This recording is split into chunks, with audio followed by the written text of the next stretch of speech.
আজকে আমি যে ঘটনাটা আপনাদের সাথে শেয়ার করতে চলেছি, সেই ঘটনাটা আপনাদের প্রত্যেকের হৃদয়কে ছুঁয়ে যাবে এবং হয়তো অনেক প্রশ্ন আপনাদের মনে রয়ে যাবে যে কেন এরকম হয়েছে, কী জন্য হয়েছে, এবং সব প্রশ্নের উত্তর হয়তো আপনারা ঘটনাতে পাবেনও না।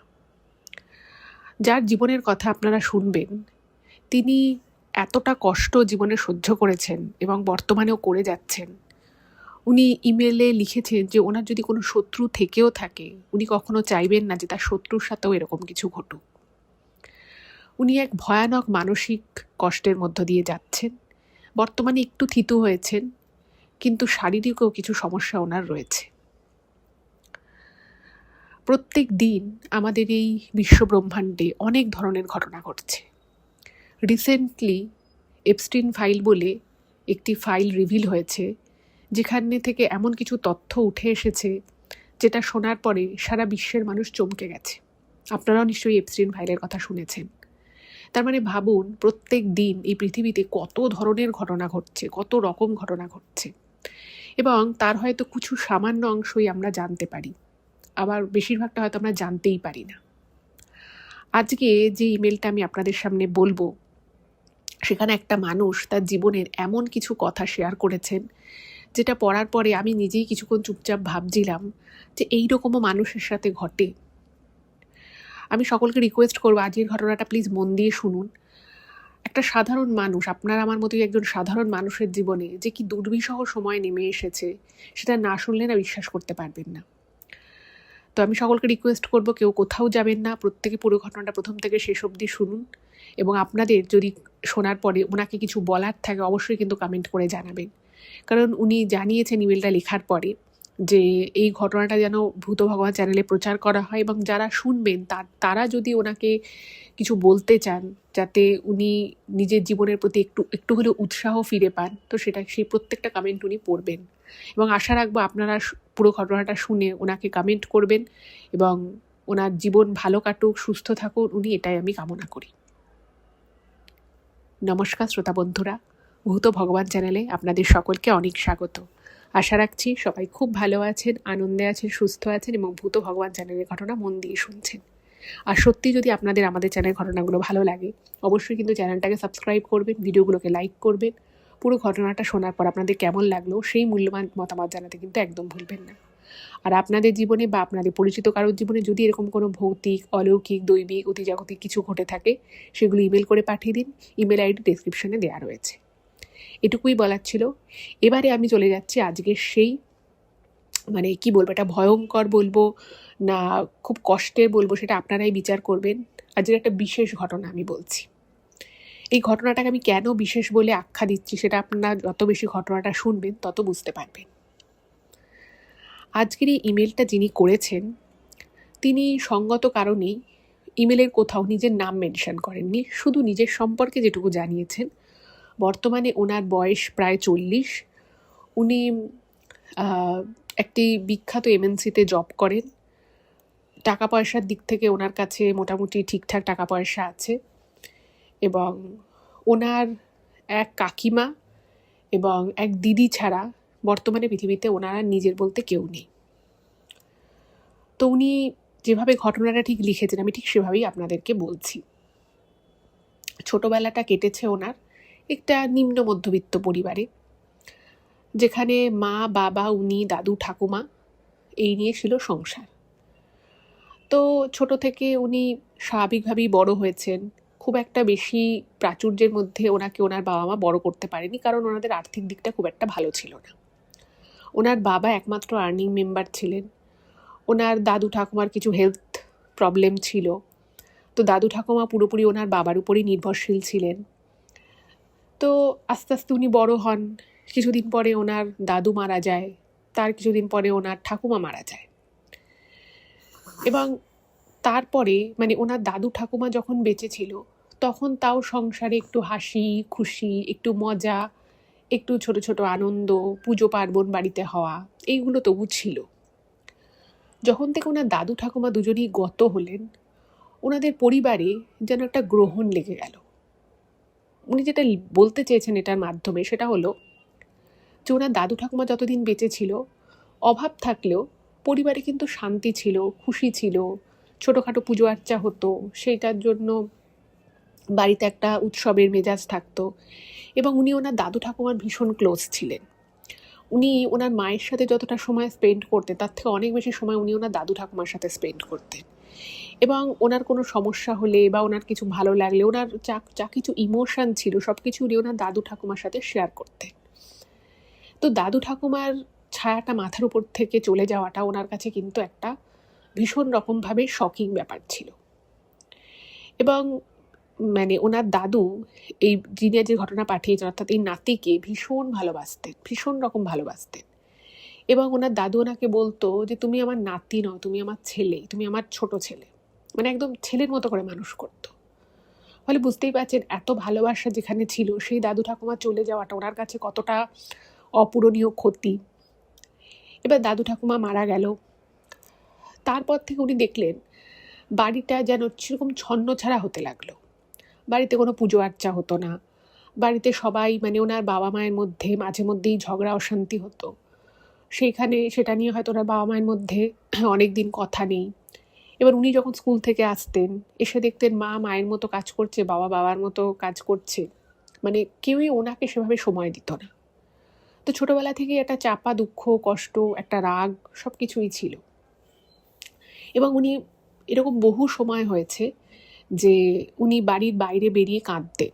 মানে একটা ছেলে কাঁদছে, মানে বুঝতে পারছেন, মানে ছেলেরা সাধারণত চট করে কাঁদে না, সেখানে ওনার ইমোশন এতটা প্রবল হয়ে গেছিল যে উনি খুব কাঁদতেন। এবং ওনার স্পষ্ট মনে আছে যখন উনি কিন্তু খুব ছোট তা কিন্তু নয়, ওই ধরুন ক্লাস 7-8-এ পড়ে, উনি একটা গাছের নিচে নিচে নিচে কাঁদতে কাঁদতে উনি ওনার দাদু ঠাকুমার উদ্দেশ্যে বলতেন যে তোমরা যেখানে চলে গেলে আমাকে তো নিয়ে যেতে পারতাম, আমি বাড়িতে থাকতে পারছি না। যাই হোক, এভাবেই উনি আস্তে আস্তে বড় হলেন। এবার যখন উনি মোটামুটি কলেজে পড়েন সেই সময় হঠাৎ করেই ওনার পিতৃবিয়োগ হয়, শরীর খারাপ হয় এবং উনি মারা যান। এবার পিতৃবিয়োগ হওয়ার পরে উনি দেখলেন যে ওনার মা মানে একদম সংসারের প্রতি প্রচণ্ড রকমভাবে উনি মানে অনীহা প্রকাশ করলেন। মানে রান্নাও ঠিকমতো করতেন না, নিজেও খেতেন না।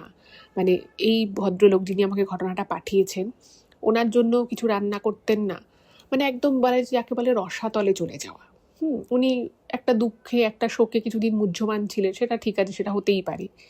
কিন্তু সেই শোক কাটিয়ে ওঠার পরও মানে ওনার মা বারবার ওনাকে বলতো যে তুই একটা কাজকর্ম দেখে চলে যা, আমার পক্ষে এই রোজের রান্না বাড়ি এই সংসার ঠেলা সম্ভব নয়। এবং এরকম করে আস্তে আস্তে আস্তে আস্তে না ওনার মায়ের একটা মানসিক সমস্যা তৈরি হয়। মানসিক সমস্যা তৈরি হওয়ার পরে ওনার মামাবাড়ির লোকেরা ওনার মাকে নিয়ে যায়। এবার যখন ওনার মামাবাড়ির লোকেরা ওনার মাকে নিয়ে যায়, তারা কিন্তু মানে আজকের এই ভদ্রলোক যিনি আজকের ঘটনাটা পাঠিয়েছেন, আমি ওনাকে দাদা বলে সম্বোধন করছি, তো এই দাদাকে কিন্তু নেয় না। দাদা কিন্তু তখন কলেজে পড়ে। ওনাদের নিজেদের বাড়ি ছিল, ছোট্ট বাড়ি, দুটো ছোট ছোট ঘর, আর যেরকম থাকে বাথরুম, কিচেন, একটা ছোট্ট একফালি বারান্দা, এইরকম। তো কেউ কিন্তু ওনার দায়িত্ব নিতে চায় না। ওনার মাকে চিকিৎসা করানোর জন্য ওনার মামারা মামা বাড়িতে নিয়ে যায়, কিন্তু উনি কিন্তু বাড়িতেই থেকে যান। সেই সময় মানে তখন উনি কলেজে উঠেছেন, তো ওনার সাথে একটি মেয়ের আলাপ হয়। মেয়েটি দেখতে শুনতে ঠিকঠাক, কিন্তু মেয়েটির স্বভাব যেটা ওনার সব থেকে ভালো লেগেছিল, মেয়েটি ভীষণ ভালো স্বভাবের একটি মেয়ে। উনি কখনো কখনো শেয়ার করতো যে আমি নিজে রান্না করে খাই, আমি বাড়িতে একা থাকি। তো মেয়েটি কি করতো, বাড়ি থেকে কলেজে আসতো টিফিন নিয়ে, দুটো করে টিফিন নিয়ে আসতো, একটা করে ওনাকে দিত আর একটা করে নিজে খেত। কখনো কখনো বাড়ি থেকে আরও বেশি করে রান্না করে আসতো, বলতো যে এখন তো পরীক্ষা আছে সামনে, তো তুই আবার বাড়ি গিয়ে রান্না করবি, তো তুই এই টিফিনটা বাড়ি নিয়ে যা, ডিনারে এটাই খেয়ে নিবি। তো এই সুন্দর একটা বন্ধুত্বের সম্পর্ক আস্তে আস্তে ভালোবাসায় পরিণত হলো। এবং মানে এই দাদা আস্তে আস্তে মানে এই যে একা থাকতো, ওনার খুব কষ্ট হতো, উনি মাঝে মধ্যে মামা বাড়ি যেতেন।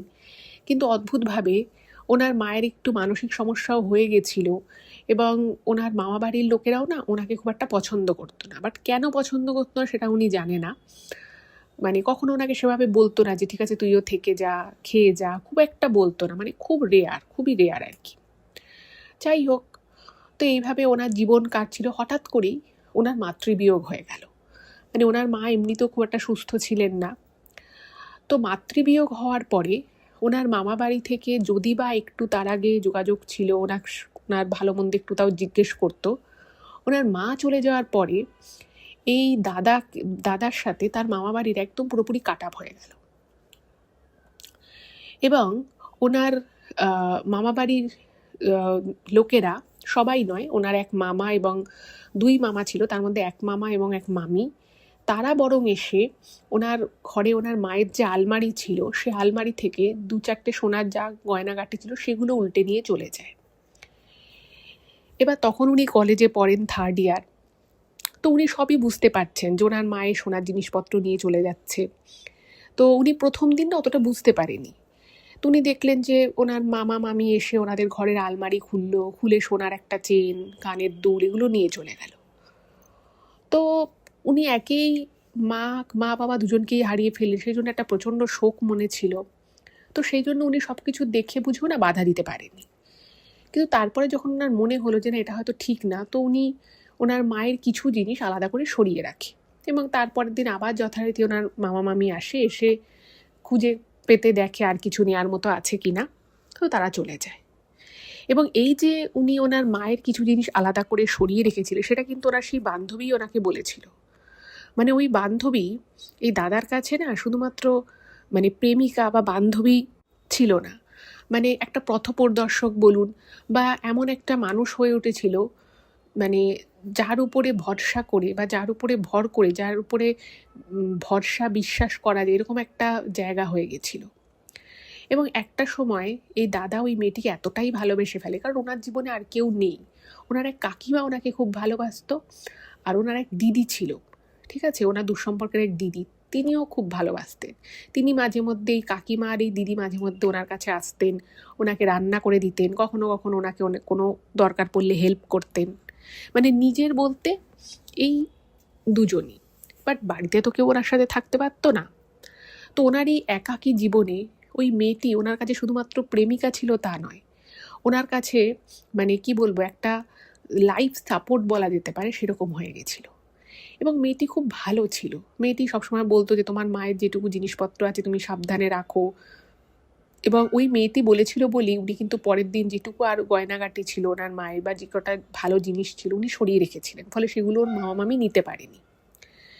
এবং আরও অদ্ভুত বিষয় হচ্ছে, ওনার মামা মামি যখন দ্বিতীয়বার এসে আর কোনো গয়নাগাটি বা দামি জিনিস পায় না, তারা উল্টে যে ছেলেটা মাতৃহারা হয়েছে তাকে 2 কথা শুনিয়ে চলে যায়, এবং তারপর থেকে তারা সেভাবে কোনো যোগাযোগই রাখেনি।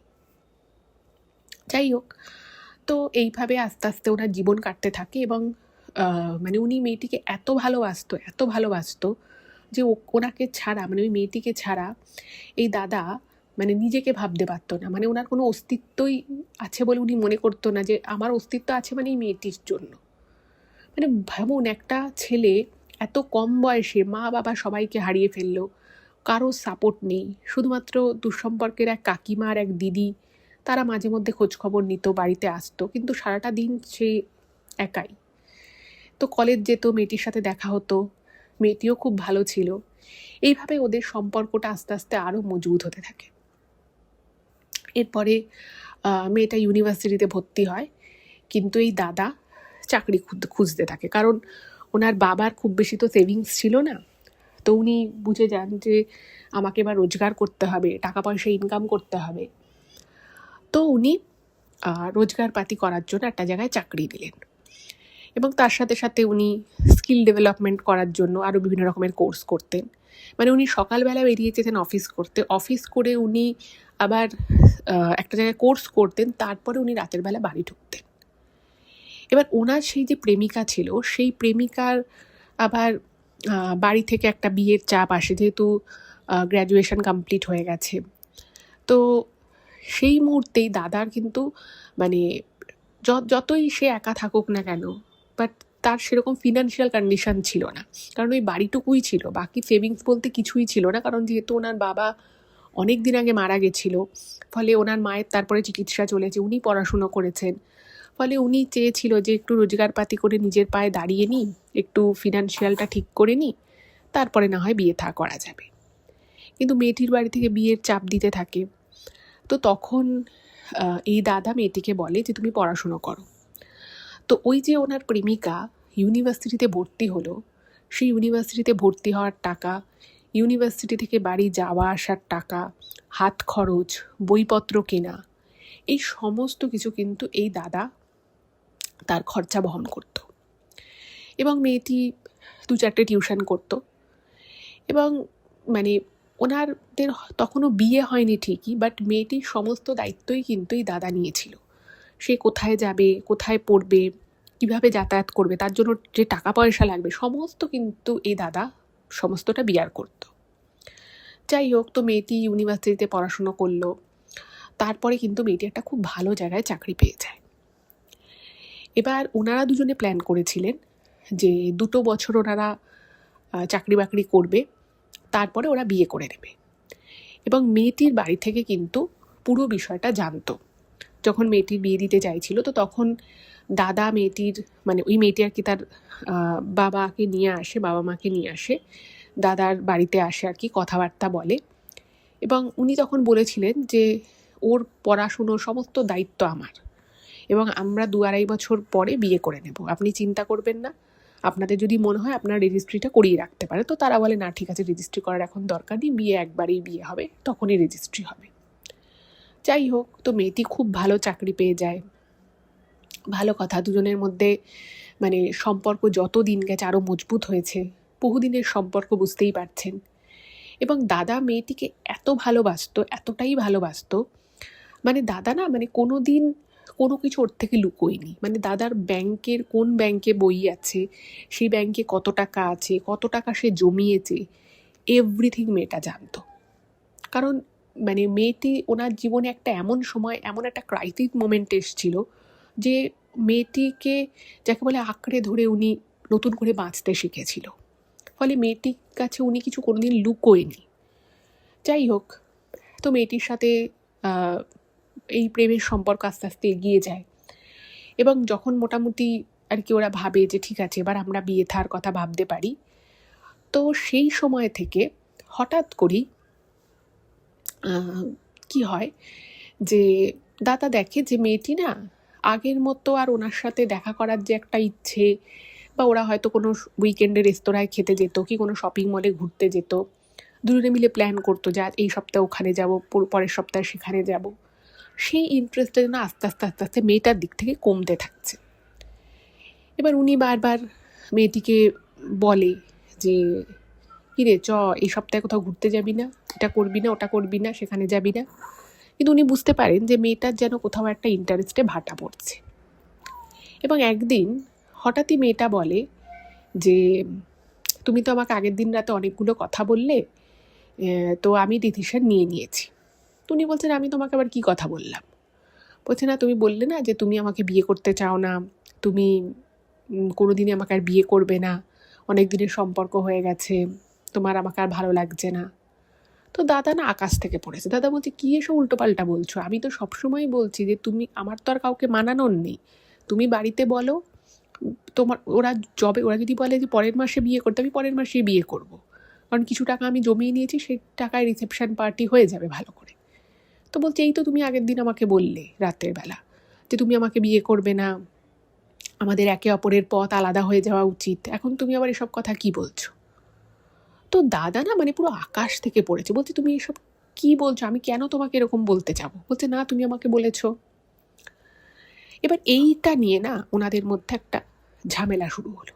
তো ঝামেলাটা কীরকম ছিল ভাবুন, মানে খুব অদ্ভুত বিষয়। কিন্তু প্রত্যেক দিন সকালবেলা যখন দাদা মেয়েটাকে ফোন করতো, মেয়েটা খুব রেগে থাকতো এবং মেয়েটা বলতো যে তুমি আমাকে আগের দিন এই কথা বলেছো। এবং প্রত্যেকটা দিন মেয়েটা বলতো যে তুমি আগের দিন রাতে আমাকে বলেছো তুমি আমার সাথে আর সম্পর্ক রাখবে না, তুমি আমার নাম্বার ব্লক করে দেবে, তুমি আমাকে বলেছো আমি যেন তোমাকে ডিস্টার্ব না করি, আমি যেন অন্য কাউকে বিয়ে করে নিই, আর তুমি প্রত্যেক দিন রাতের বেলা আমাকে এই কথাগুলো বলো, আর সকালবেলা উঠে তুমি আবার আমাকে ডাইরেক্ট ফোন করো, গুড মর্নিং লেখো।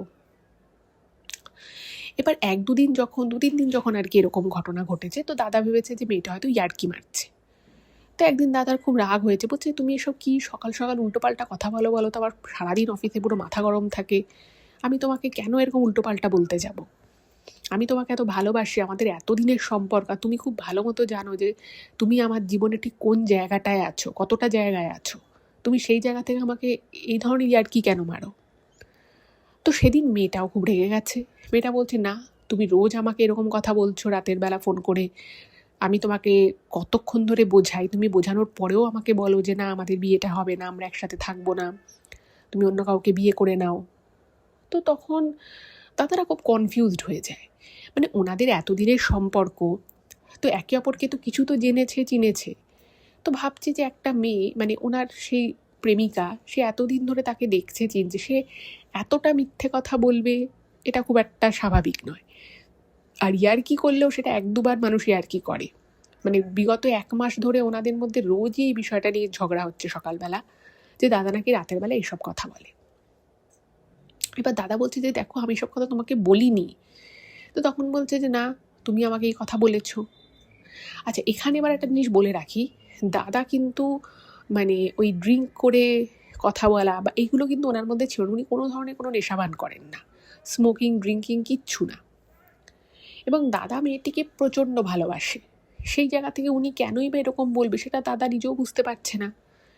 এবার একদিন এটা নিয়ে প্রচুর ঝামেলা অশান্তি হয়, মেয়েটি বলে যে না তুমি তো আমার ইমোশন নিয়ে খেলছো, এত বছরের সম্পর্ক তুমি কি ভেবেছো তুমি আমাকে টেকেন ফর গ্র্যান্টেড করে নিয়েছো, কোনোদিন বলবে না তোমাকে বিয়ে করবো না, তুমি অন্য কাউকে বিয়ে করে নাও, তোমার নাম্বার আমি ব্লক করে দিচ্ছি, এই বলে তুমি রাতের বেলা ব্লকও করে দাও, আবার সকালবেলা উঠে তুমি ন্যাকামো করো, এভাবে তো চলবে না।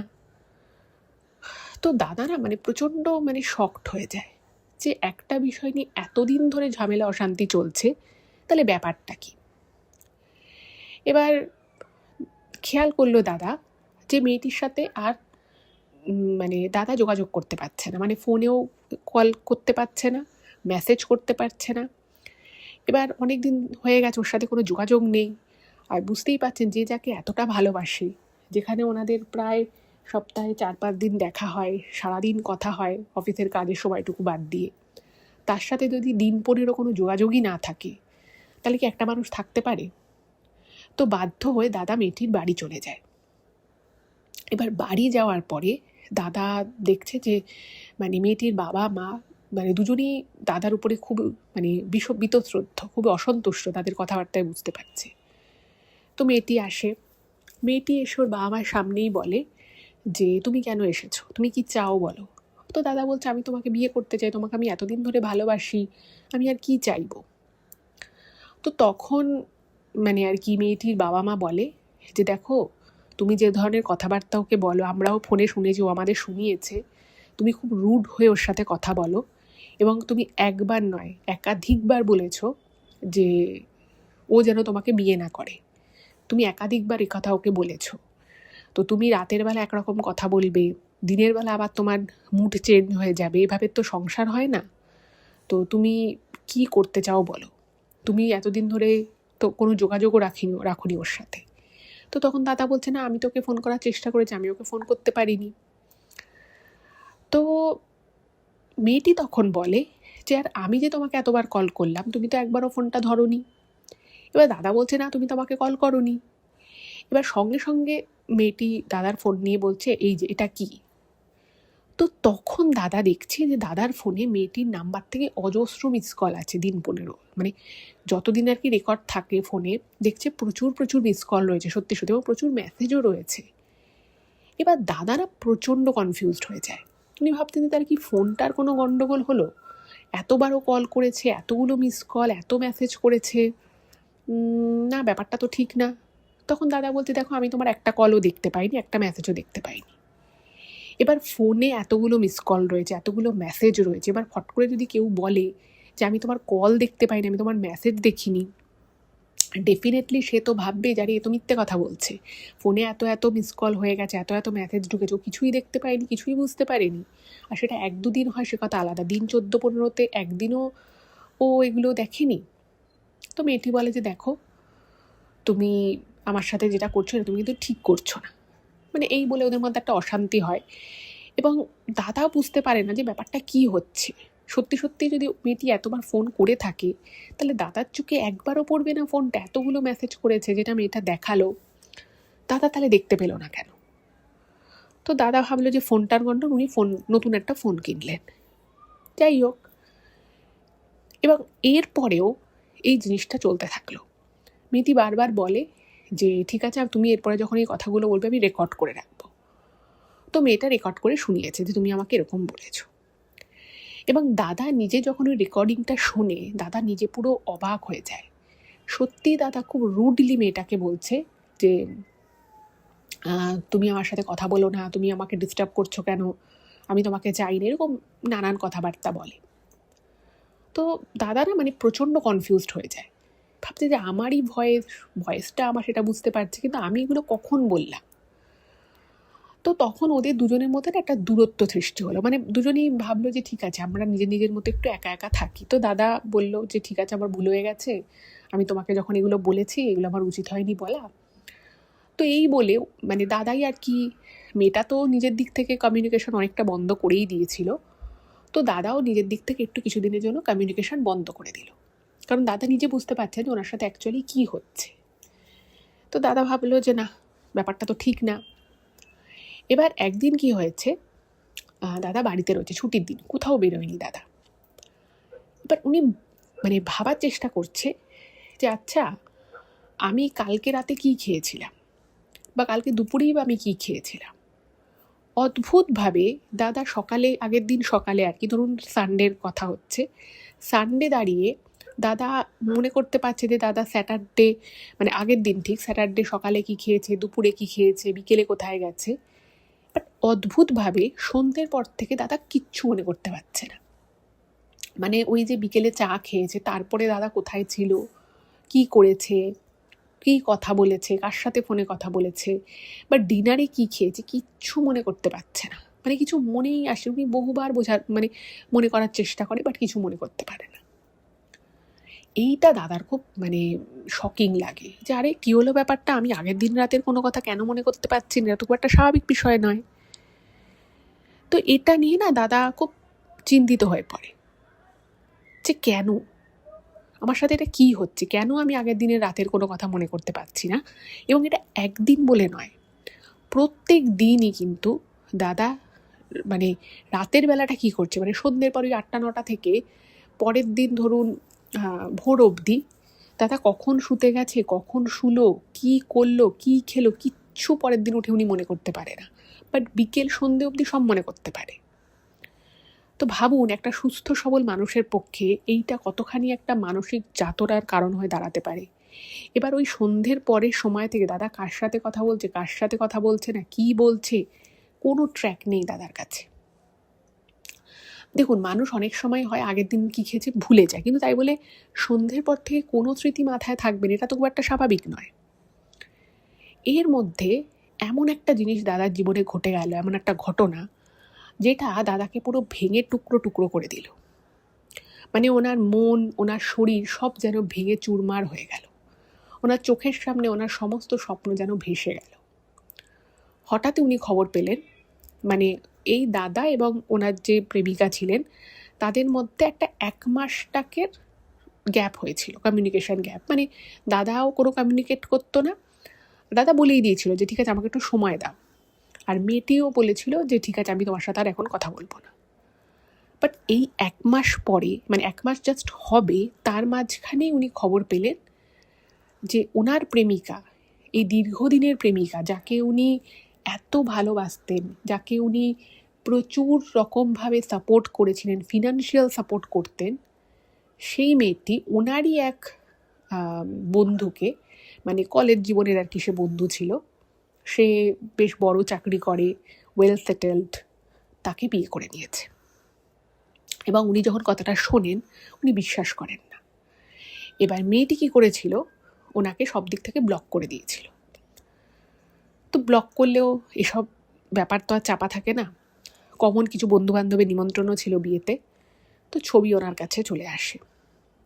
উনি যেটা লিখেছেন সেটা পড়ে আমারও খুব খারাপ লাগছিল যে উনি যখন প্রথমবার ওনার সেই দীর্ঘদিনের প্রেমিকা, যে শুধুমাত্র ওনার কাছে প্রেমিকা ছিল না, সে ওনার কাছে সবথেকে প্রিয় বন্ধু ছিল, যে ওনার কাছে একজন ফিলোজফার গাইড, একজন পরিবারের আপন, যাকে উনি ভরসা করতেন, যাকে উনি বিশ্বাস করতেন, যাকে কেন্দ্র করে ওনার নতুন করে বেঁচে থাকার একটা উৎসাহ জেগেছিল, এবং সেটা আজকে থেকে নয়, বহু বছর আগে থেকে। এবং একজন গার্জিয়ানের যে যে মর্যাদা বা জায়গাটা উনি দিয়েছিলেন, সেই মেয়েটি মাত্র 1 মাসের ওনাদের মানে কমিউনিকেশন গ্যাপে বিয়ে করে নেবে, এটা না উনি স্বপ্নেও কল্পনা করতে পারেননি।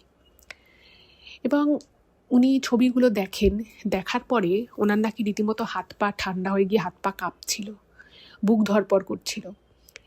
এবং উনি প্রথম যখন দেখেন উনি দাঁড়িয়েছিলেন, ছবিটা দেখে উনি মাটিতে ধপাস করে পড়ে যান, এতটা শকড ছিলেন উনি।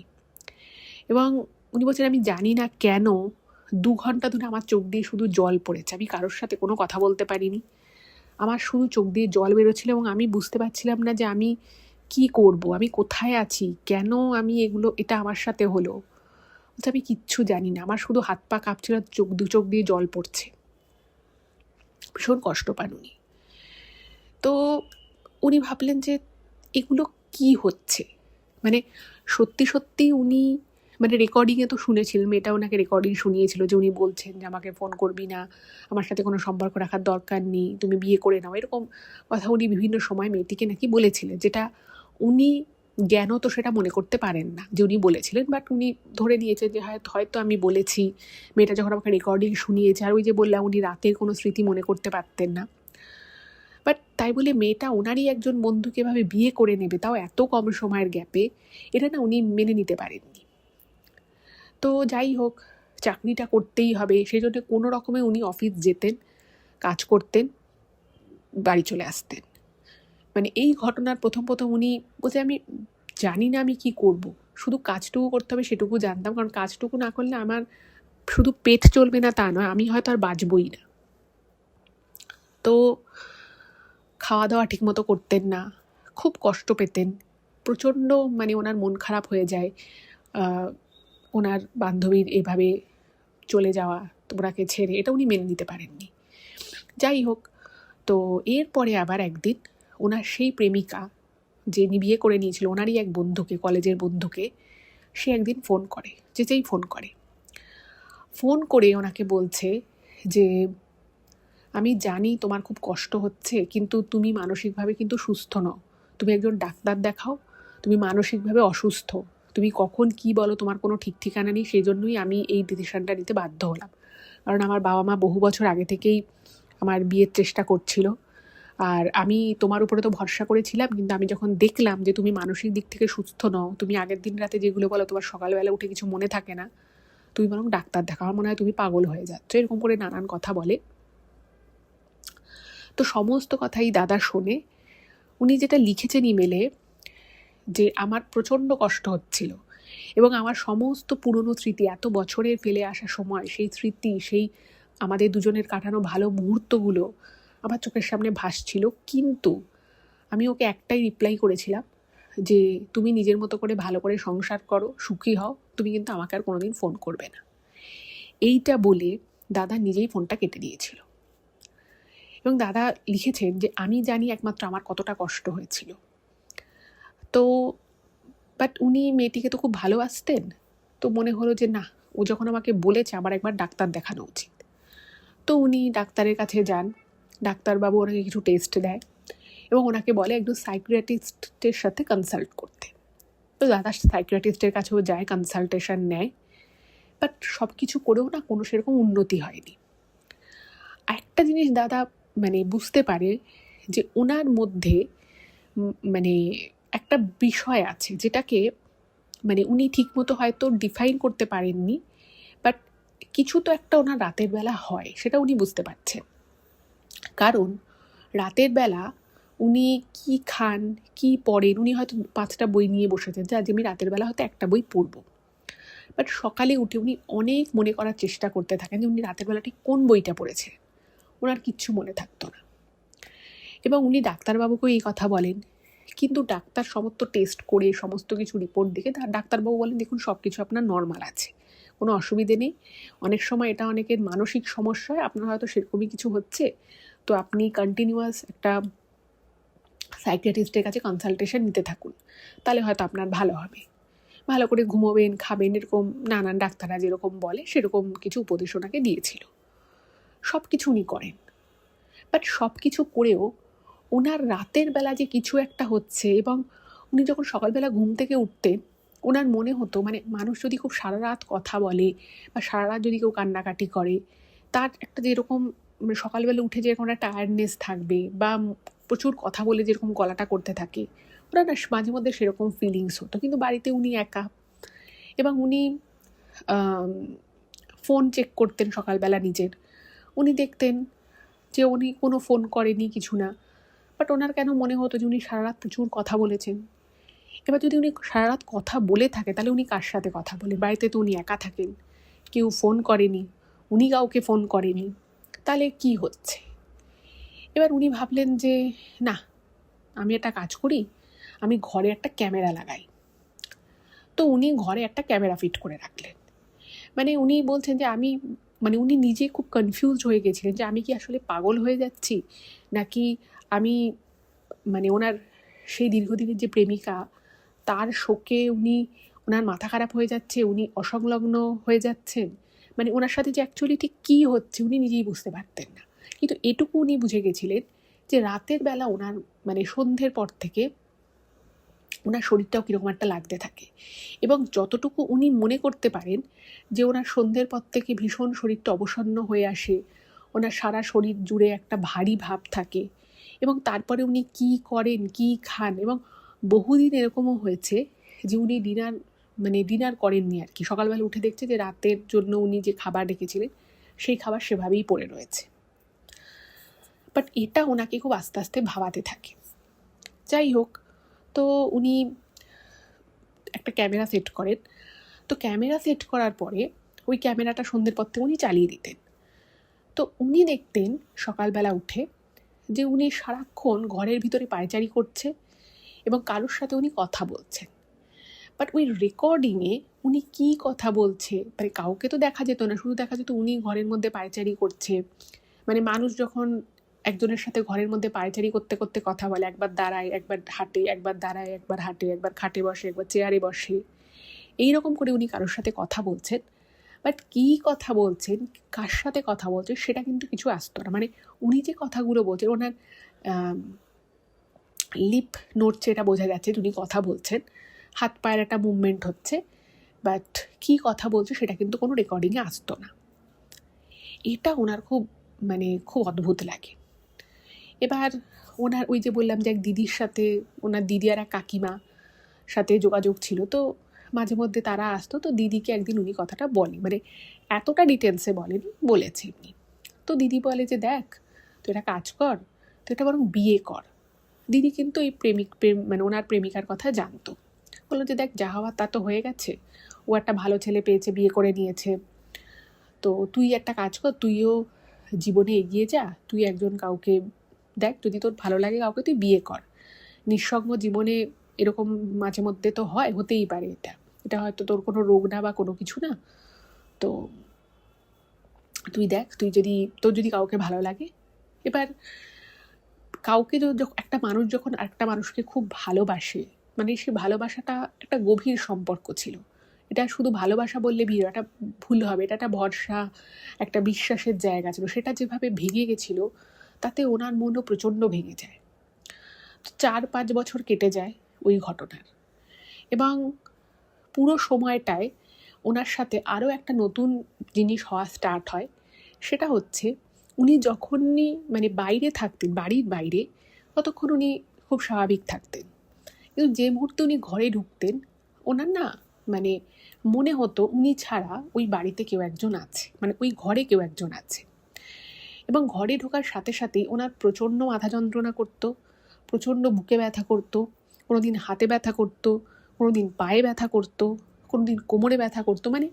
ঘরে ঢোকার সাথে সাথে ওনার শারীরিক এবং মানসিক 2 ধরনের কষ্ট শুরু হয়ে যেত।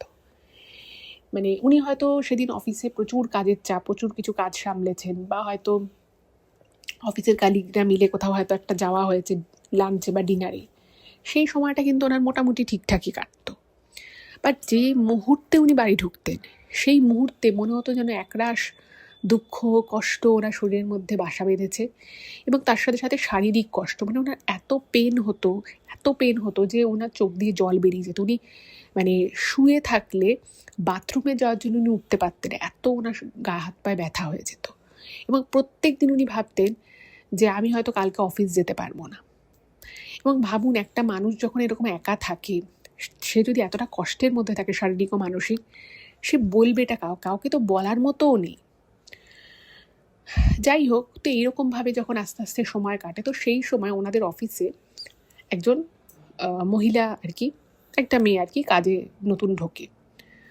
তো সেই মেয়েটি বেশ ভালো ছিল, এবং উনি জানতে পারে যে মেয়েটির এর আগে বিয়ে হয়েছিল, মেয়েটি ডিভোর্সি।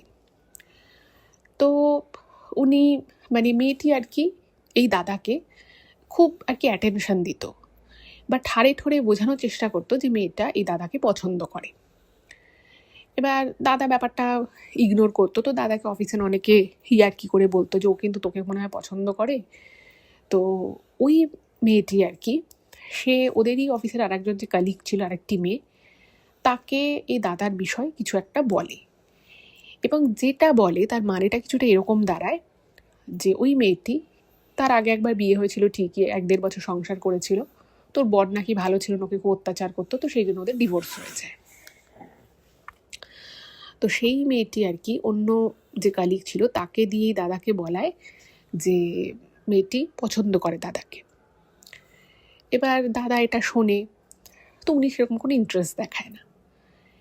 এবার একদিন কথায় মানে ওই যে দিদি আর কি ওনার সাথে যোগাযোগ রেখেছিল, দুঃসম্পর্কের দিদি, তো সেই দিদি একবার দাদার বাড়িতে আসে। তো কথায় কথায় দিদিকে বলেছে এই কথাটা। তো তখন ওই দিদি বলছে যে তুই একটা কাজ কর না, তুই মেয়েটিকে অ্যাকসেপ্ট করে নে, ও যদি তোকে সত্যিই ভালো লাগে তাহলে তোরা বিয়ে করে সংসার কর। তো দাদা না ব্যাপারটা কোনোদিনও ভাবেইনি এইভাবে। মানে ওই যে একজনকে এতটা ভালোবেসেছিল জীবনে, তার এতটা সময়, মানে ওনার জীবনের একটা অনেকটা বড় সময় জুড়ে মেয়েটি ছিল, এবং সেই মেয়েটির ওনাকে ছেড়ে চলে যাওয়াটা অবভিয়াসলি দাদা মেনে নিতে পারেনি। এবার সেই জায়গা থেকে অন্য কাউকে ভালোবাসা বা নতুন করে আবার সেই জায়গাটা তৈরি করা, সেটা তো খুব একটা সহজ বিষয় নয়। তো আস্তে আস্তে ওই মেয়েটির সাথে, অফিসের ওই মেয়েটির সাথে দাদার একটা সখ্যতা তৈরি হয়, এবং একদিন মেয়েটি সরাসরি দাদাকে বলে যে আমার তোমাকে খুব ভালো লাগে, কিন্তু আমার এরকম কিন্তু ডিভোর্স হয়ে গেছে, যদি তুমি সব কিছু মেনে নিয়ে আমাকে আপন করে নিতে পারো তাহলে আমরা কিন্তু বিয়ে থা করতে পারি। এবার দাদা ব্যাপারটাকে শোনে, বোঝে, এবং তারপরে মনে মনে ভাবে যে আমি একটি মেয়েকে এতদিন ভালোবেসেছিলাম, সে নিজের মতো সংসার করছে, এবার আমিও যদি একজনকে ভালোবেসে নতুন করে আবার সংসার করি তাতে ক্ষতিটা কী আছে। আর মেয়েটি খুবই ভালো, মেয়েটির বাড়ির লোক অতটা বড় লোক নয়, খুবই গরিব। তো ভাবছে যে আমার তো কোনো কিছুর অভাব নেই, তো ঠিক আছে আমি মেয়েটিকে অ্যাকসেপ্ট করে নিতেই পারি, ও যখন আমাকে ভালোবাসে, আমি এন্ড অফ দ্য ডে একটা মানুষ আমাকে ভালোবাসুক, আমি সেটাই চাইব। যাই হোক, তো ওদের মধ্যে একটা আবার সম্পর্ক তৈরি হলো, এবং মেয়েটি তখন বলে যে ওরা তো খুব একটা গরিব, খুব একটা বড় লোক নয়। তো মেয়েটি বলে যে আমার জানো তো খুব ইচ্ছে যে আমাদের বিয়েটা আর 5টা যেরকম বিয়ে হয়, গয়নাগাটি পরে সুন্দর করে বিয়ে হয়, আমার এটা খুব শখ। তো দাদা বললো যে ঠিক আছে, তোমার যখন শখ, তুমি আমার স্ত্রী হতে চলেছো, তোমার শখ পূরণ করা তো আমার দায়িত্বের আন্ডারে পড়ে, তো ঠিক আছে। তো মেয়েটি বলে দেখো আমার তো সেরকম সোনার গয়না ফয়না নেই, আমার গয়না বলতে ওই একটা চেন আছে, তার সাথে একটা ছোট্ট লকেট, আর 2-3 জোড়া হয়তো ছোটো ছোটো কানের দুল আছে। তো দাদার তো ভালোই রোজগার করে, এমএনসিতে জব করছে অনেক দিন থেকে। তো দাদা বললো যে ঠিক আছে, তোমার যেরকমভাবে বিয়ে করার শখ তুমি আমাকে বলো, আমি সেভাবেই সব কিছু ব্যবস্থা করব।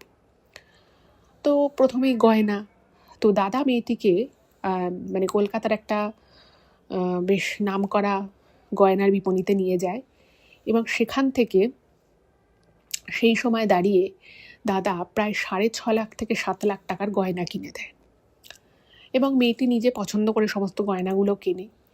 ইভেন সেই গয়নার সাথে যে ধরনের বেনারসি মানাবে সেই বেনারসি পর্যন্ত কেনা হয়ে যায়।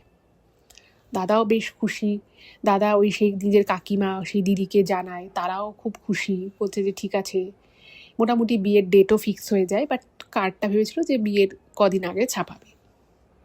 হঠাৎ করেই মেয়েটি সমস্ত যোগাযোগ বন্ধ করে দেয়। মানে ওদের কার্ড ছাপানো হবে ধরুন আর 1-2 সপ্তাহ পরে, বিয়ের ডেট মোটামুটি ফিক্স হয়ে গেছে। হঠাৎ করেই মেয়েটি চাকরি ছেড়ে দেয়। এবার চাকরি ছেড়ে দিয়েছে সেটা ঠিক আছে তাও, কিন্তু দাদার সাথে কমিউনিকেশন বন্ধ করে দিয়েছে প্রায় 3-4 দিন ধরে। এবার দাদা তো ভাবছে যে কী হলো, আর এই মেয়েটির বাড়ি কোথায় সেটা দাদা জানতো, কিন্তু কোনোদিনও মেয়েটির বাড়িতে যায়নি, মানে এমনি জাস্ট ফোনে কথা হয়েছে। আর ওর মেয়েটি ওর বাবা মাকে একবার দাদার সাথে দেখা করিয়েছিল একটা রেস্তোরাঁয়।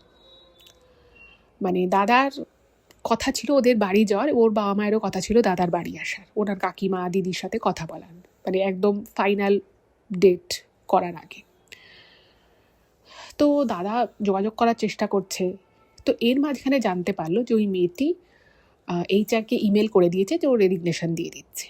এবার দাদা তো খুব শকড যে ও এত বড় একটা ডিসিশন নিল, আমাকে জানালো না যে ও চাকরি ছেড়ে দিচ্ছে, আর আমার সাথেও কোনো যোগাযোগ নেই, না ফোন না কল না মেসেজ, কিচ্ছু না, এটা আবার কেমন হলো। তো দাদা বহুবার মেয়েটার সাথে যোগাযোগ করার চেষ্টা করে, কিন্তু কোনোভাবে যোগাযোগ করা যায় না। এইবারে দিন 5-6-এর মধ্যেই কিন্তু দাদার কাছে একটা খবর আসে, আর সেই খবরটা হচ্ছে যে মেয়েটি কাউকে কিছু না জানিয়ে, অর্থাৎ মেয়েটির বাবা মাও নাকি জানতো না, মেয়েটির একজন বয়ফ্রেন্ড ছিল, তার সাথে পালিয়ে ব্যাঙ্গালোর চলে গেছে এবং সেখানে গিয়ে বিয়ে করে নিয়েছে। এবং শুধুমাত্র পালিয়ে গিয়ে বিয়ে করেছে তা কিন্তু নয়, মেয়েটি বাড়ি থেকে তার সমস্ত জিনিসপত্র নিয়ে গেছে, এমনকি দাদা যে গয়নাগুলো ওকে কিনে দিয়েছিল সেই গয়নাগুলোও নিয়ে চলে গেছে। এবার এইটা যখন দাদা জানতে পারে, ওনার পায়ের তলা থেকে একেবারে মাটি সরে যায়। মানে উনি না মানে স্বপ্নেও ভাবতে পারেনি যে যে মেয়েটি নিজেকে একজন দুঃখী গোবেচারী হিসেবে দেখিয়েছিল, সে এত বড় একটা ধোঁকাবাজি ওনার সাথে করতে পারে। এবং দাদাকে মেয়েটি এটিও বলেছিল যে ওর যেহেতু আগে একটা বিয়ে ছিল এবং সেই বিয়েটা খুব একটা সুখকর হয়নি, তো সেখানে ঝগড়া অশান্তির জন্য ওর নাকি একটা অ্যাংজাইটি প্রবলেম ছিল। তো যখন মেয়েটির সাথে কোনোভাবেই দাদা যোগাযোগ করতে পারছিল না, দাদার এটাও চিন্তা হয় যে মেয়েটির শরীর কিছু খারাপ হয়নি তো। সেই সমস্ত আশঙ্কাকে ধূলিসাৎ করে দাদা যখন জানতে পারে যে মেয়েটা পালিয়ে গিয়ে বিয়ে করেছে, এটা না মানে ওনার কাছে এত বড় একটা আঘাত ছিল, যেটা মানে উনি লিখেছেন ইমেলে যে আমার মতো একজন মানুষ বলে সে হয়তো সহ্য করে নিয়েছে, আমার জায়গায় যদি অন্য কেউ হতো তাহলে হয়তো সে কোনো খারাপ কিছু একটা হয়তো করে বসতো। দাদার অনেক অল্প বয়সে বাবা মা দুজনকেই হারিয়েছে। তারপরে যে প্রেমিকাকে এত ভালোবেসেছিল, ওনার জীবনের প্রথম প্রেম, সেই প্রথম প্রেম থেকে উনি প্রতারণা পেয়েছেন। তারপরে অনেকগুলো বছর কেটে গেছিল, অনেকভাবে নিজেকে সামলে এই মেয়েটিকে কিন্তু উনি সত্যিই খুব ভালোবাসতেন। এবং ভাবুন কতটা ভালোবাসতেন বলে উনি ওনার নিজের জমানো টাকা দিয়ে মেয়েটিকে গয়না কিনে দিয়েছিল। তো এই কথা অফিসে জানাজানি হয় এবং কয়েকজন জানতো যে বিয়ের এই ধরনের শপিং টপিং করা হচ্ছে। তো দাদাকে সবাই বলে যে তোমার থেকে এত গয়না নিয়েছে, এতগুলো টাকার গয়না নিয়েছে, তুমি চাইলে এটা থানা পুলিশ করতে পারো এবং অ্যাটলিস্ট ওর উচিত তোমার দেওয়া গয়নাগুলো ফেরত দিয়ে দাও, কারণ এগুলো অনেক টাকার জিনিস। তো দাদা লিখেছেন যে দাদা যখন গয়নাগুলো কিনেছিল, যেহেতু মেয়েটিকে খুব ভালোবাসতো, ওদের কদিন পরে বিয়ে হবে, তো দাদা গয়নার বিলগুলো কিন্তু মেয়েটির নামেই করিয়েছিল। তো দাদাকে সবাই সাজেশন দেয়, দাদা সে কাকিমা দিদি তারাও বলে, কিন্তু দাদা মনে মনে চিন্তা করে যে আমি এগুলো করে কি করব, আমি তোকে একসময় ভালোবেসেছি, তো আমি ভালোবেসে জিনিসগুলো দিয়েছি, আর আজকে যদি আমি সব থানা পুলিশ করিও খুব বেশি হলে কী হবে, আমি গয়নাটা ফেরত পাবো, কিন্তু আমার সাথে যে প্রতারণাটা হয়েছে, আমার যে মন ভাঙলো, আমার যে ইমোশন নিয়ে খেলা হলো, তার দাম কে দেবে। তো দাদা সেই দিক থেকে আর কোনো কিছু করে না।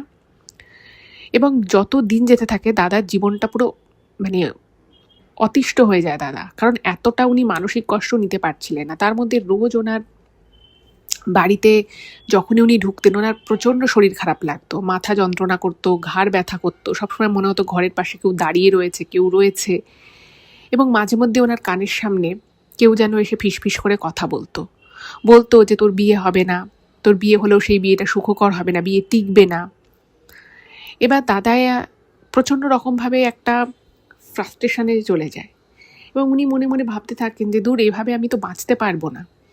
আর এই জায়গাটায় দাদার এত স্মৃতি রয়েছে, এত মানুষ অনেক কিছু দাদার সম্পর্কে জানতো, তারা প্রত্যেকে জিজ্ঞেস করছে যে কিরে তোর বিয়ের কি খবর, কোনো বন্ধু বান্ধব বলছিস তোর প্রথম প্রেমটাও টিকলো না, এইটাও টিকলো না। তো সমস্ত কিছু মিলিয়ে উনি প্রচণ্ড একটা মানসিক যাতনার মধ্য দিয়ে যাচ্ছিলেন। এবং ওই যে বাড়ির মধ্যে সবসময় ওনার মনে হতো কেউ একজন ওনার কানের সামনে ফিসফিস করে কথা বলছে, কেউ ওনার ঘরের মধ্য দিয়ে হাঁটাচলা করছে, বাট উনি কিন্তু কোনো ছায়া মূর্তি বা কোনো কিছুই দেখতে পেতেন না। তো উনি ভাবলেন যে আর এখানে থাকবেন না। তো উনি অন্য জায়গায় চাকরি বাকরির চেষ্টা করতে লাগলেন এবং যেহেতু ওনার ভালো এক্সপিরিয়েন্স ছিল, উনি দিল্লিতে একটা জায়গায় কাজ পেয়ে গেলেন, একটা ভালো কোম্পানিতে, মাল্টিন্যাশনাল কোম্পানিতে উনি কাজ পেয়ে যান। এবং যেহেতু ওনার নিজের বলতে সেরকম কেউ ছিল না, তো উনি ওয়েস্ট বেঙ্গলে যেখানে থাকতেন আর কি, কলকাতার বাড়িঘর সব বিক্রি করে দিলেন। মানে খুব একটা বড় বাড়ি তো ছিল না, যাই হোক উনি বিক্রি করে দেন এবং সমস্ত তল্পি তল্পা নিয়ে উনি দিল্লি চলে গেলেন। এবং দিল্লিতে যখন উনি গেলেন, ওখানে কিন্তু উনি একটা মেস ভাড়া করেছিলেন, মানে একটা 1 বিএইচকে ফ্ল্যাট ছিল। তো সেই 1 বিএইচকে ফ্ল্যাটে 3টে ছেলে একসাথে থাকতো। এবার উনি যেহেতু একটু বেশি টাকা দিত, তো ছেলে দুটো ভেজিটেরিয়ান ছিল, অন্য যে ছেলে দুটো ছিল। তো তারা বলে যে ঠিক আছে, তুমি তো বেশি টাকা দিচ্ছ, তাহলে তুমি বেডরুমে থাকো, আমরা হলে থাকবো। কিন্তু একটাই শর্ত দিয়েছিল যে যদি ননভেজ রান্না করো তাহলে তুমি আলাদা বাসনে করবে, আমরা তো ভেজিটেরিয়ান, তুমি মানে ভেজিটেরিয়ানের সাথে নন ভেজিটেরিয়ান যেন ঠেকাঠেকি না হয়। তো দাদা ইচ্ছে করেই একা থাকার সিদ্ধান্তটা নেয়নি, কারণ উনি একা থাকতে থাকতে জীবনে এত একটা কষ্টের সম্মুখীন হয়েছিলেন এবং যখনই উনি একা থাকতেন ওনার শরীর ভারী হয়ে আসতো। ওনার খালি মনে হতো ওনার সামনে কেউ আছে, কেউ ওনার কানের সামনে ফিসফিস করে বলছে তোর বিয়ে হবে না, তোর সংসার হবে না। তো এইগুলো থেকেই যাকে বলে পরিত্রাণ পাওয়ার জন্য উনি কিন্তু মেসে থাকা শুরু করলেন, মানে ওই ফ্ল্যাট ভাড়া মানে করে উনি শেয়ারে থাকতেন। কিন্তু ব্যাপার হচ্ছে উনি যেটা লিখেছেন যে তাতেও কিন্তু ওনার সমস্যার খুব একটা উন্নতি হলো না। কারণ এরকম উনি খেয়াল করেছেন যে উনি হয়তো ওই বাকি দুটো ছেলের সাথে অফিস থেকে এসে কোনো বিষয় নিয়ে কথা বলছেন বা আরও লোকজন রয়েছে, সেখানেও কিন্তু ওনার মনে হতো যে ওনার পাশে কেউ দাঁড়িয়ে রয়েছে, ওনার ঘাড়ের কাছে কেউ রয়েছে এবং বিভিন্ন সময় ফিসফিস করে ওনার কানে কিছু একটা বলেছে। এবং এই জিনিসটা যত দিন যায় ওনার শরীর মনকে প্রচণ্ড রকমভাবে দুর্বল করে দিচ্ছিল। তো এবারে আপনারা হয়তো অনেকেই জানেন যে নর্থ ইন্ডিয়ার যারা মানুষজন রয়েছেন তাদের মধ্যে অনেকে না মা বৈষ্ণোদেবীকে, জম্মু কাশ্মীরের যে বৈষ্ণোদেবী মা রয়েছেন তাকে খুব মানে এবং ওরা চেষ্টা করে বছরে একবার করে মা বৈষ্ণোদেবী যাওয়ার। তো উনিও মা বৈষ্ণোদেবীর নাম অনেক শুনেছেন, কাটরায়ের মা বৈষ্ণোদেবী। তো উনি সেই সময় দাদা লিখেছেন যে উনি এতটা মানসিক যন্ত্রণার মধ্য দিয়ে যাচ্ছিলেন, শারীরিক কষ্ট রয়েছে এবং পরপর দুটো প্রতারণা ওনাকে একদম পুরো ভেঙে চুরে তছনছ করে দিয়েছিল। তো উনি তখন ঠিক করলেন যে উনি মা বৈষ্ণোদেবী দর্শনে যাবেন। এবার উনি একা একাই মা বৈষ্ণোদেবী যাওয়ার উদ্দেশ্যে বেরিয়ে পড়লেন দিল্লি থেকে।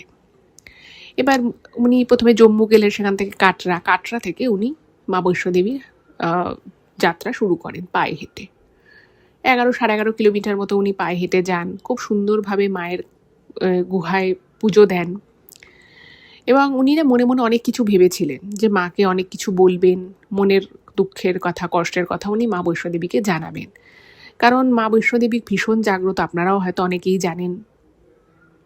তো উনি যখন আলটিমেটলি লাইনে দাঁড়ান তখন না ওনার সব কিছু উনি ভুলে গেছে, মানে ওনার মনের দুঃখ, কষ্ট, জ্বালা, যন্ত্রণা, ইভেন ওই যে সবসময় ওনার মনে হতো ওনার ঘাড়ের কাছে কিছু একটা রয়েছে, কিছু একটা ওনার কানের সামনে ফিসফিস করে বলছে। ইভেন উনি একজনের সাথে এটা নিয়ে কনসাল্টও করেছিলেন। তিনি তখন সেই যে যার সাথে উনি কনসাল্ট করেছিলেন সে নাকি আবার ওনাকে বলেছিল একটা অদ্ভুত কথা, সেটা হচ্ছে কিছু নাকি পিশাচ আছে যারা নাকি ওরকম কানের কাছে মানুষের বিভিন্ন রকমের কথা বলে। তো এগুলো শুনে উনি আরও ওনার প্রচণ্ড টেনশন হয়ে যায়। তো সব কিছু থেকেই পরিত্রাণ পাওয়ার জন্য উনি মা বৈষ্ণোদেবীর কাছে যান। এবার যখন উনি মায়ের গর্ভগৃহ, তো গুহার মধ্যে, তো ওই গুহাগৃহে যখন উনি ঢোকেন উনি শুধুমাত্র মাকে দু চোখ ভরে দেখেন এবং ওনার চোখ থেকে জল পড়ে। উনি কিছু চাইতেও পারে না এবং অনেক কিছু উনি ভেবেছিলেন যে মাকে বলবেন, মায়ের কাছে আর্জি করবেন, মায়ের কাছে চাইবেন, বাট আলটিমেটলি যখন উনি মায়ের কাছে পৌঁছন উনি কিন্তু মায়ের কাছে কিছুই চাইতে পারেন না। এক অদ্ভুত রকমভাবে ওনার মনটা ভারী হয়ে আসে। যাই হোক, তো উনি খুব সুন্দর দর্শন ঠর্শন করে উনি আবার হাঁটা পথে কাটরা ফিরছেন। এবার ওখানে তো জাননি প্রচুর মানুষ মা বৈষ্ণোদেবী যান, মাকে দর্শন করেন, পুজো দেন, ওই মাথায় জয় মাতাদি ফেট্টি নিয়ে, হাতে লাঠি নিয়ে, তো উনি ওরকমভাবে ফিরছেন। এমন সময় হঠাৎ করেই একটি মধ্যবয়সী মহিলা মানে ওনাকে ক্রস করে, মানে সে মহিলা একটু জোরেই হাঁটছিল, তিনিও পুজো দিয়ে ফিরছেন। তো হঠাৎ করেই এই দাদার সামনে আসেন, এসে বলেন যে আমি জানি তোমার খুব কষ্ট, তোমার মানসিক শারীরিক বেশ কিছু কষ্ট আছে, তুমি জীবনে অনেক প্রতারণার শিকার হয়েছো, তোমার মন ভেঙেছে, কিন্তু তুমি চিন্তা করো না, তোমার জীবনে অনেক কিছু এখনো করার আছে, অনেক কিছু দেখার আছে, তোমার দ্বারা অনেক ভালো ভালো কাজ হবে এবং তুমি একটা সময় এত ভালোবাসা পাবে যে তোমার আজকের এই দিনের কষ্ট দুঃখ সব তুমি একদিন ভুলে যাবে। এত ভালোবাসা তোমার জন্য অপেক্ষা করছে, তোমাকে ভগবান অনেক অনেক বড় কাজের জন্য এই পৃথিবীতে পাঠিয়েছে।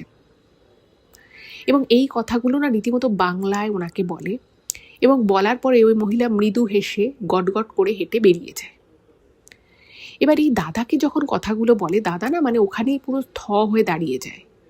মানে উনি একটা মুহূর্তেও না মানে পুরো ফ্রিজ হয়ে গেছিলেন, ভাবলেন যে এই মহিলা আমাকে চিনলো কী করে, আমি তো এনাকে চিনতে পারছি না। আর যদি আমাকে ইনি চিনেও থাকেন, ইনি আমার এত পার্সোনাল বিষয় জানলেন কি করে? আমি তো কাউকে কখনো এত ডিটেলে কিছু বলিনি। আমার মনে যে কি দুঃখ আছে, কি কষ্ট আছে, সেটা এই মহিলা কি করে জানেন? ইনি কি অ্যাকচুয়ালি? এবার উনি হয়তো দাদা ওইখানে হয়তো কিছু মুহূর্তের জন্য, কত হবে, ম্যাক্সিমাম হয়তো 1 মিনিটের জন্য উনি একটু হয়ে দাঁড়িয়ে গেছিলেন, বিষয়টায় একটুখানি উনি চমকে যান। কিন্তু তারপরেই দাদারা মানে দৌড় মারে ওখান থেকে, মানে দৌড়ে আসে ভদ্রমহিলাকে জিজ্ঞেস করতে যে আপনি কে, আপনি জানলেন কি করে? এবং ওই মহিলা কিন্তু দাদার সামনে দিয়েই কথাগুলো বলে গটগট করে ওখান দিয়ে পাহাড়ি রাস্তা দিয়ে হেঁটে নামছিল। বাট উনি বহুক্ষণ দৌড়ে মহিলাকে দেখার চেষ্টা করেন, ওনাকে ডাকার চেষ্টা করেন, কিন্তু অদ্ভুত বিষয় হচ্ছে যে দাদা মহিলাকে আর দেখতেই পাননি। মানে একটা মানুষ সে মানে হেঁটে গিয়ে বা দৌড়ে গিয়ে যদি যায় তাহলে তো তাকে ধরে ফেলবে, কারণ মহিলা তো দৌড়চ্ছিল না, উনি হেঁটেই নামছিলেন। বাট অদ্ভুত বিষয়, উনি কিন্তু মহিলাটিকে আর কোথাও দেখতে পান না। আর মা বৈষ্ণোদেবীর ওইখান যে রাস্তাটা রয়েছে সেটা কিন্তু একটাই রাস্তা, একটা যাওয়ার রাস্তা, একটা আসার রাস্তা, একটা এমনি রাস্তা, একটা হচ্ছে সিঁড়ির রাস্তাটা একটু ডিফারেন্ট। বাট ওই রাস্তা দিয়ে নামলে ওটাই একটাই রাস্তা, ওই রাস্তা দিয়ে কোনো ডান দিক বাদিক কিচ্ছু নেই। এটা একটা ওনার কাছে অদ্ভুত বিষয়। যাই হোক, উনি কিছু বুঝতে পারলেন না, একরাশ মনে প্রশ্ন নিয়ে উনি আবার কাটরা ফিরে এলেন এবং সেখান থেকে উনি আবার দিল্লিতে ওনার কাজে জয়েন করলেন। এবার ওখানে কাজ করতে করতেই উনি একটা গ্রুপের সাথে ওনার আলাপ হয়, যারা কিন্তু কোনো এনজিও নয় এবং তারা কোনো জায়গা থেকে কোনো ডোনেশনও তোলে না, তারা সম্পূর্ণ নিজেদের টাকা থেকে, নিজেদের পকেট মানি থেকে একটা ফান্ড তৈরি করে ওরা হিমাচল প্রদেশ বলুন বা উত্তরাখণ্ডের যে পাহাড়ি জায়গা রয়েছে সেখানকার বাচ্চাদের জন্য কিছু করে।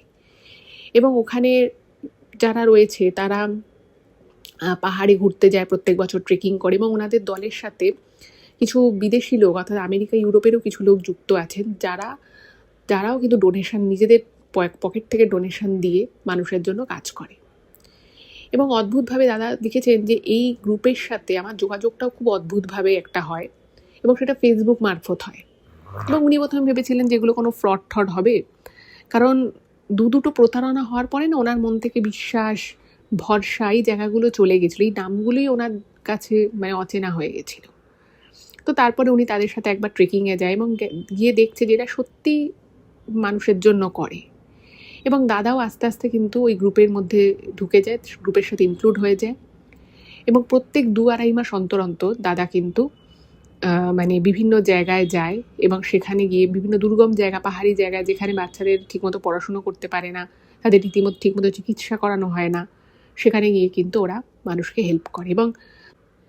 এবং দাদা লিখেছেন যে উনি যতবারই পাহাড়ে সেই বাচ্চাগুলোর কাছে বা সেই অতি দরিদ্র পরিবারগুলোর কাছে যখনই ফিরে যান তখন ওনার এত ভালো লাগে, এত ভালো লাগে, এত ভালোবাসা, এত মান সম্মান উনি পান যে ওনার মনটা পুরো ভরে থাকে। এবং যখন চলে আসে তখন ওনার মনটা খুব খারাপ হয়ে যায়, আবার ভাবে যে আবার 2 মাস পরে আমি ওদের সাথে কবে মিট করব। এবং উনি মানে লিখেছেন যে আমার সৌভাগ্য যে আমাকে ওই ভদ্রমহিলা যে বলেছিলেন যে মানে আমাকে আরও অনেক কাজ করতে হবে, সত্যি আমি এদের জন্য অনেক কাজ করতে পারছি। এবং এই গ্রুপ থেকেই ওরা বিভিন্ন জায়গায় ঘুরতেও যায়, ওনারা দেশের বাইরেও ঘুরতে গেছেন, ইন্ডিয়ার বাইরে। উনি বলছেন যে আমি এখন খুব ভালো আছি। হ্যাঁ, এখনও মাঝে মধ্যে আমার কানের সামনে মনে হয় যেন কেউ একটা কোনো কথা বলছে মহিলা কণ্ঠে। কেউ আমাকে, আমি যখন ভালো কাজ করি আমাকে বলে খুব ভালো করেছো তুমি, খুব ভালো দিনটা আজকে তোমার কেটেছে। কিন্তু আমি সত্যি আজও জানি না যে আমার কানের সামনে কে এই কথাগুলো বলে। এবং এখন মানে আগে যেমন ওনার প্রচণ্ড অস্বস্তি হতো, ওনার শারীরিক মানসিক খুব কষ্ট হতো, এখন আর এই কষ্টগুলো হয় না।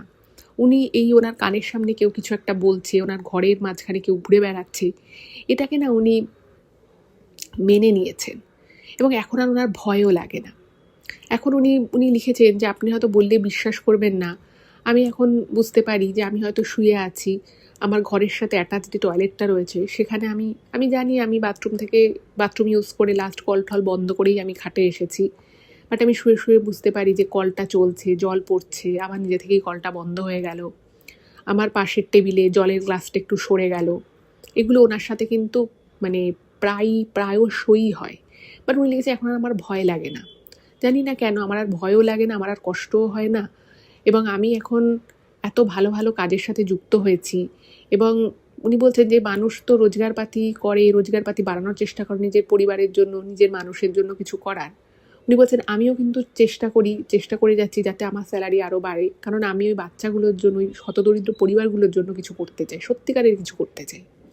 আর ওনার ঘুরতে ভীষণ ভালো লাগে, ওনারা দেশের মধ্যে দেশের বাইরে ওই গ্রুপটা ঘুরে বেড়ায়, তো উনিও তাদের সাথে যান। উনি বর্তমানে খুব ভালো আছেন, কিন্তু কখনো কখনো মানে যে দুটো প্রতারণার ঘটনা ওনার সাথে ঘটেছে, যে দুটো মেয়েকে উনি ভালোবেসেছিলেন তারা ওনার সাথে কি করে এত বড় ফ্রড করলো, এইটা ভেবে কখনো কখনো এখনও একটু হলেও খারাপ লাগে। কিন্তু সেভাবে আর খারাপ লাগে না, মানে আগে যে কষ্টটা পেতেন সেই কষ্টটা এখন উনি পান না। কিন্তু মনে হয় যে আমি হয়তো ভুল করেছি, আমি হয়তো মানুষ চিনতে ভুল করেছি, জাস্ট এইটুকুই। তো আপনাদের যদি কোনো কিছু বলার থাকে দাদাকে আপনারা কমেন্টে লিখতে পারেন, সেটা দাদা নিশ্চয়ই পড়বেন, নিশ্চয়ই ওনার ভালো লাগবে। আর আমি প্রার্থনা করি দাদা যেন খুব ভালো থাকেন, যেমনভাবে ভালো আছেন ঠিক সেভাবেই যেন উনি ভালো থাকেন। আজকে এ পর্যন্তই। কেমন লাগলো জানাবেন, ভালো লাগলে প্লিজ চ্যানেলটাকে সাবস্ক্রাইব করে ভিডিওগুলো একটু ফেসবুক হোয়াটসঅ্যাপে সকলের সাথে শেয়ার করে দিন। খুব ভালো থাকবেন, দেখা হবে আবার পরের এপিসোডে। নমস্কার।